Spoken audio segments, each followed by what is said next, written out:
갈라디아서 5장 19절부터 마지막 절까지 같이 읽겠습니다. 같이 한 목소리로 읽겠습니다. 육체의 일은 현저하니 곧 음행과 더러운 것과 호색과 우상 숭배와 술수와 원수를 맺는 것과 분쟁과 시기와 분냄과 당짓는 것과 불리함과 이단과 투기와 술 취함과 방탕함과 또 그와 같은 것들이라. 전에 너희에게 경계한 것 같이 경계하노니 이런 일을 하는 자들은 하나님의 나라를 유업으로 받지 못할 것이요 오직 성령의 열매는 사랑과 희락과 화평과 오래 참음과 자비와 양성과 충성과 온유와 절제니 이 같은 것을 금지할 법이 없느니라. 그리스도 예수의 사람들은 육체와 함께 그 정과 욕심을 십자가에 못 박았느니라.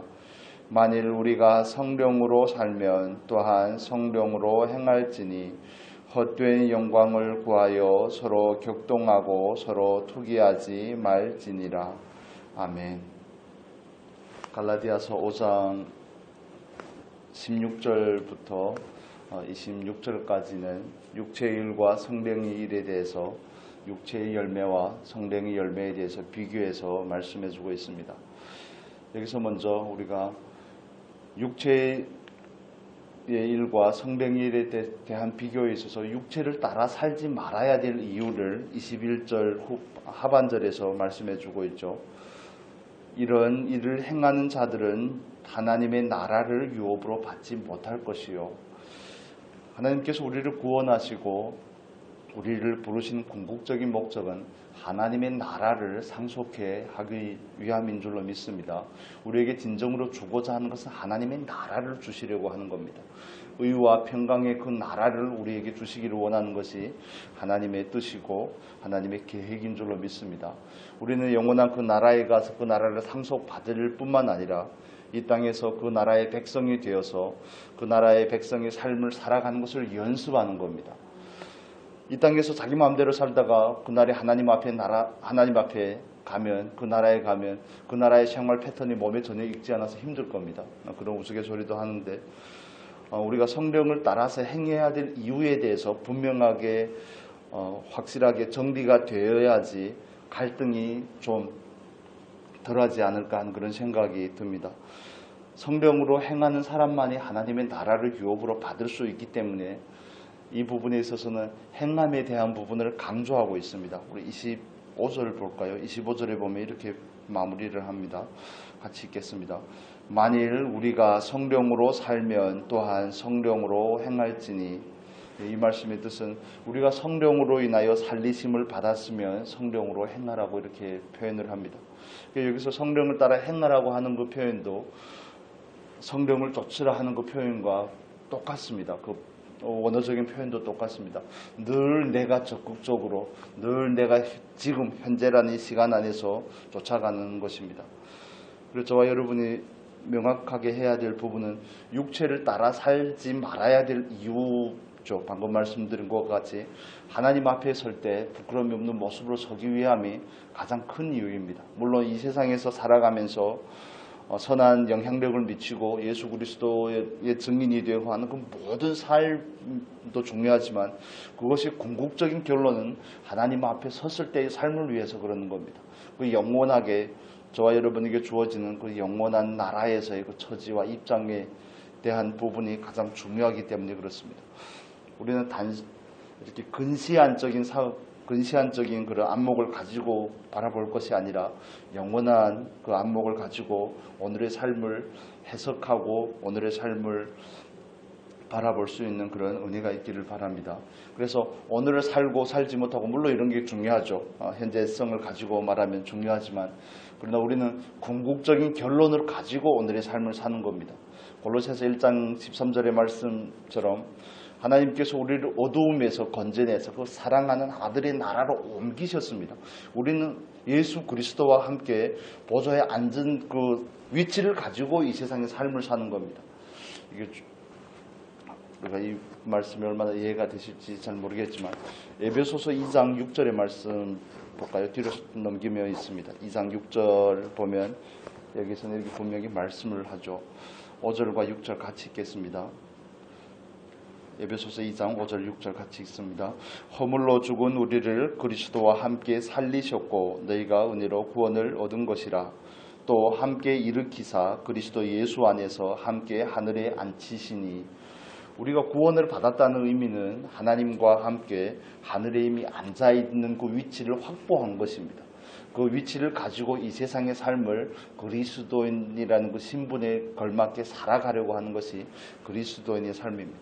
이 땅에서 뭔가를 살아서 그날에 가서 뭐를 얻는다는 이런 의미보다는 사실 하나님께서 우리에게 주신 그 신분에 걸맞는 삶을 이 땅에서 구현해내는 겁니다. 연습해내는 겁니다. 어찌 보면 그런 측면이 있습니다. 그래서 이 부분에 있어서 우리가 성령으로 살아야 될 이유에 대해서 확실하게 정리가 되면 또 육체의 일들이 무엇인지에 대해서 바른 분별이 있습니다. 육체의 일들에 대해서 19절부터 21절까지 표현을 하는데 그 낱낱이 살펴보기는 어렵지만 크게 네 가지의 범주로 나뉘어져 있습니다. 네 가지로 나뉘어져 있는데 첫 번째는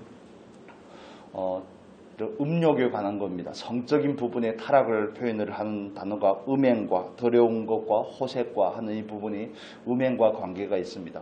사도 바울이 고린도서에서 표현하기를 다른 모든 죄들은 몸 밖에 있지만 음란이라는 것, 이게 성적인 죄는 몸 안에 있다고 말합니다.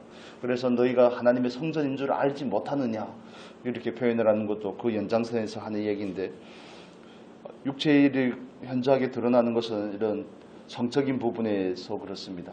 우리가 육체를 따라서 방종하는 삶을 살게 되면 성적인 부분에서 바로 타락된 그런 결과들을 보게 됩니다. 그 다음에 두 번째는 우상 숭배와 술수와 이 두 가지로 표현했는데 이것은 우상에 관한 겁니다. 여기서 말하는 술수는 우리가 한글로 표현하는 그 술수가 아닙니다. 뭐 꾀를 쓴다든지 야곱의 꾀 그런 의미가 아니라 어떤 거냐면 마술, 이방 사람들이 드리는 그런 뭐 옛날에 서양에 보면 뭐 마녀, 주술적인 그런 예언적인 행위를 말하는 겁니다. 왜냐하면 그때 1세기 초반 그때는 그런 사람들이 굉장히 많았습니다. 마술을 행하고 뭐 이런 영적인 복음이 아니지만 이런 영적인 측면을 하고 우리가 사도행전에도 나오죠. 마술사 시몬과 같은 이들이 이런 부류에 속한다고 이해할 수 있습니다. 그래서 두 번째 범주는 우상 숭배에 대한 부분입니다. 그 다음에 세 번째로 많이 강조하는 부분이 원수 맺는 것과 분쟁과 시기와 분냄과 당짓는 것과 뭐 이단과 이런 부분들은 인간관계에서 드러나는 그런 부분들입니다. 그래서 우리가 육체를 따라 살면 성적으로 타락하는 것은 너무 당연한 결과로 다가온 것이고 물론 그리스도의 삶을 살지만 그럴 경우가 있을 수 있습니다. 그 다음에 우리가 대놓고 우상 숭배를 하지만 골로새서 3장 5절의 말씀을 따라 보면 탐심은 곧 우상 숭배라 이렇게 표현을 합니다. 그래서 우리가 좀 더 깊게 이렇게 접근을 하면 우리 안에는 아직도 많은 우상들이 남아있기 때문에 그렇습니다. 우리가 출애굽기 20장에 나오는 그 10계명을 우리가 암송하기도 하고 10계명을 따라서 말씀의 틀 안에 우리를 두려고 애쓰지만 사실 10계명에서 중요한 계명은 10계명이거든요. 1계명이 중요하지만 또 10계명도 그만큼 중요합니다. 왜냐하면 그건 우리 마음 안에서 벌어지는 일이기 때문에 잘 티가 나지 않습니다. 남이 그걸 부러워하고 얻고 싶어하고 욕심을 내고 하는 이런 마음의 일이기 때문에 잘 티가 나지 않기 때문에 그렇습니다. 그리고 그런 측면에서 탐심은 우상숭배라는 걸로 우리에게 적용을 한다면 우리는 그 부분에서 좀 경계를 가져야 될 부분들이 많습니다. 그 다음에 방금 말씀드린 것과 같이 21절에 나오는 투기까지 인간관계 가운데서 나오는 그런 측면들입니다. 내가 하나님 앞에서 성령으로 살지 못하면 나에게 있는 그런 악한 그런 부분들이 진리가 아닌 그런 부분들이 성령을 따라 살지 못하는 그런 부분들은 성령의 열매와 반대되는 것들은 다른 사람에게 영향을 미칠 수밖에 없습니다. 제일 먼저 나타나는 게 뭐죠? 원수를 맺는 것과 하나님 우리에게 사랑하라고 하는데 사랑하지 못하는 겁니다. 디모데후서 3장에서 말씀하는 것처럼 마지막 세대의 특징이죠. 하나님을 사랑하지 아니하고 자기만 사랑하고 이런 건 너무 이렇게 다 연관이 되어 있습니다. 다 같은 맥락에서 하는 얘기니까요. 그래서 이런 부분들은 너무 현저하게 드러나는 것들입니다. 내 안에서만 있을 그 감정이 나에게만 있을 뿐만 아니라 이웃에게 미치게 됩니다. 부정적으로 영향을 미치게 됩니다. 그 다음 마지막에 표현하는 술 취함과 방탕하는 것은 삶의 규모가 없음을 말하는 것입니다. 그래서 다른 표현으로 하면 그 삶의 주인이 자기가 되어 있음을 말하는 겁니다. 에베소서 5장에 가면 술 취함과 성령의 충만함을 받으라 이렇게 사도 바울이 비교를 하는데 그 이유가 그렇습니다.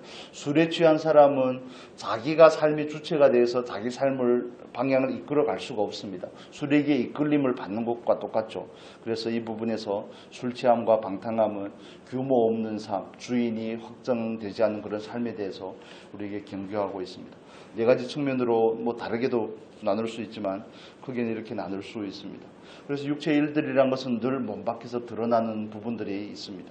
나에게만 해를 줄 뿐만 아니라 공동체의 이웃에게 피해를 주는 그런 부분들이죠.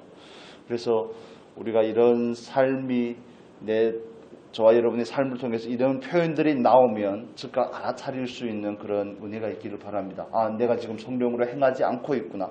그러면 어떻게 해야 됩니까? 바로 다시 돌아가야 됩니다. 하나님 앞으로 돌아가서 회개를 하고 하나님 앞에 또 다시 의지하고 성령의 은혜를 구하고 이런 삶이 우리에게 반복이 되다 보면 이런 부분의 문제들에서 우리는 더 자유롭게 될 줄로 믿습니다. 왜냐하면 우리 안에 성령님이 계시기 때문에 성령께서 우리가 성령을 쫓아 행하고자 하면 성령께서 우리를 진리 가운데로 인도하시기 때문에 그렇습니다. 그 다음에 육체와 반대되는 표현은 성령의 열매로 나타나는 거죠. 말씀드렸던 것 같이 성령의 열매는 단수로 표현이 되었습니다. 성령의 열매는 사랑하는 겁니다. 성령께서 우리에게 오신 이유는 요한복음에서 말씀하는 것처럼 우리를 진리 가운데로 인도하기 위함입니다. 성경이 말하는 가장 한마디로 요약할 수 있는 진리는 사랑이죠. 사랑에 관한 겁니다. 그래서 하나님을 사랑하고 이웃을 사랑하고 성령이 충만한 사람에게는 이런 자연스러운 결과들이 열매들이 맺혀지는 겁니다. 그래서 우리가 성령을 따라 살면 더 이상 육체의 일에 매이지 않게 됨을 여러분 믿으시고 성령의 충만함을 더 구하는 은혜가 있기를 바랍니다. 그리고 육체의 일들이 드러날 때마다 우리가 반복적으로 적용해야 될 말씀 24절입니다. 24절을 읽고 마무리하겠습니다. 24절 같이 읽겠습니다. 그리스도 예수의 사람들은 육체와 함께 그 정과 욕심을 십자가에 못 박았느니라. 못 박았느니라. 원문에도 똑같이 되어 있습니다. 과거형으로 표현이 되어 있습니다. 그래서 육체의 일들이 드러나고 내 안에서 분노가 생기고 시기와 질투와 다툼과 이런 것들이 나오면 하나님 내 안의 것을 이거 버릴 수 있게 도와주십시오 이렇게 기도하는 것도 맞지만 이미 십자가에서 예수 안에서 죽었습니다고 고백하는 것이 더 성경적이라고 볼 수 있습니다. 이미 죽은 겁니다. 이미 죽은 것이고 이미 못 박힌 겁니다. 우리가 그것을 믿음으로 믿고 또 고백하고 인정할 때 그 사실을 경험하고 그 말씀이 우리에게 주는 그 약속을 누릴 수 있게 될 줄로 믿습니다. 간단한 예를 들면 예수님께서 나의 죄를 위하여서 십자가에서 못 박히셨다는 그것을 우리가 믿으면 그 속죄의 은혜를 누릴 수 있는 것과 똑같습니다. 그 다음부터는 더 이상 죄를 짓고 고민하지 않죠. 바로 가서 회개하면 되니까요. 이미 다 용서받은 것을 알기 때문에 그렇습니다. 이 부분에 있어서도 마찬가지입니다. 육체의 일들은 매일매일 우리 안에서 또 드러나고 나올 겁니다. 육체를 가지고 있는 한 그렇습니다. 그래서 그런 일들이 생길 때마다 하나님 저를 도와주셔서 이 일들에 빠지지 않게 하시고 이미 죽은 것을 고백하고 또 다시 가서 성령의 충만함을 구하고 하는 것이 저와 여러분이 반복적으로 해야 될 일들입니다. 그래서 오늘 우리가 첫 새벽 예배를 드리면서 정말 간절한 소원을 가지시길 바랍니다. 정말 성령으로 살았으면 성령으로 행해야 되겠구나 하는 이 소원을 우리가 깊이 가지시고 올 한 해도 하나님 앞에 영광이 되는 하루하루의 삶을 살아드리기를 예수님 이름으로 축복합니다. 기도하겠습니다. 거룩하신 하나님 감사합니다. 만일 우리가 성령으로 살았으면 성령으로 행할지니라고 말씀하셨습니다. 우리에게 베푸신 그 놀라운 은혜를 우리가 늘 감사하며 늘 육체를 따라 사는 것이 아니라 성령을 따라 사는 그런 실제적인 삶이 있도록 은혜를 더하여 주옵소서. 늘 육체의 일에 민감하게 깨닫게 하시고 늘 성령을 쫓는 일에 힘쓸 수 있도록 은혜를 더하여 주옵소서. 아버지, 우리의 궁극적인 목적은 하나님의 나라를 유업으로 받는 것입니다. 아버지, 우리가 하나님 앞에 설 때 부끄러움이 없이 설 수 있도록 우리를 인도하여 주옵소서. 2023년 우리의 삶이 하나님 앞에 더 풍요로워지게 하고 하나님과의 관계가 더 친밀해지게 하고 성령이 더 충만하여서 성령이 많은 열매들을 맺을 수 있는 은혜를 더하여 주옵소서. 감사하며 예수 그리스도의 이름으로 기도합니다.